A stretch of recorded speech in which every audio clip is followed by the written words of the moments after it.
Hey there, here are your top news stories from eWEEK.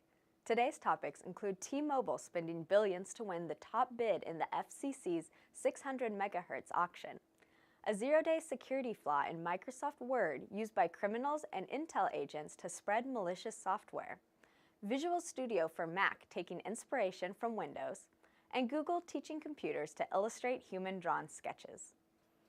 T-Mobile was the dominant winner in the 600 MHz spectrum auction that ended on March 30th. The Federal Communications Commission announced the results of the auction on April 13th. T-Mobile's bids of nearly $8 billion secured about 45% of the available spectrum for the third largest carrier, while Dish Network bought just over $6 billion and Comcast bought $1.7 billion worth of newly available wireless spectrum. The additional spectrum enables T-Mobile's wireless service to completely cover the U.S. and Puerto Rico, something the company has not been able to do until now. Intelligence operatives targeting Ukrainian rebels and cybercriminals targeting businesses used the same zero-day attack exploiting a vulnerability in Microsoft Word, according to an analysis published by FireEye on April 12th. Microsoft patched the issue last week, but not before attackers had a chance to widely use the exploit to compromise systems and install malware. Security firms identified attacks as far back as November of last year that used the exploit, with most firms pointing to the Dridex banking Trojan as the major culprit.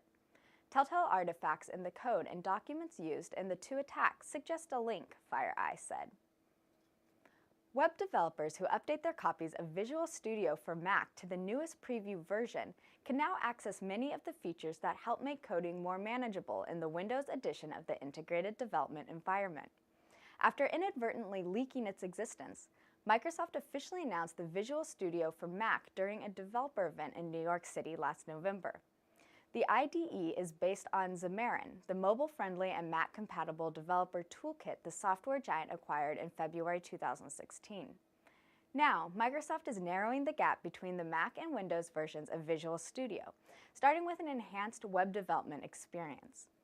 In the latest release, Microsoft has completed the work to bring the rich HTML, CSS, and JSON editors to Mac OS, said Miguel de Icaza, a distinguished engineer at Microsoft's Mobile Developer Tools unit, in a blog post. Google has a number of research projects underway aimed at making computers smarter and technically versatile. One of those projects involves teaching machines how to draw.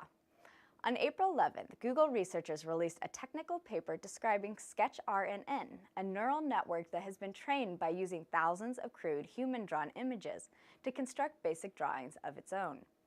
One of the goals of the paper is to show that machines can be taught to draw certain things, like the sketch of a house, a tree, or a dog, in a manner similar to humans. Thanks for watching. Follow the links on this page to learn more about the stories mentioned in this broadcast, and check back every weekday for another daily tech briefing from eWEEK.com.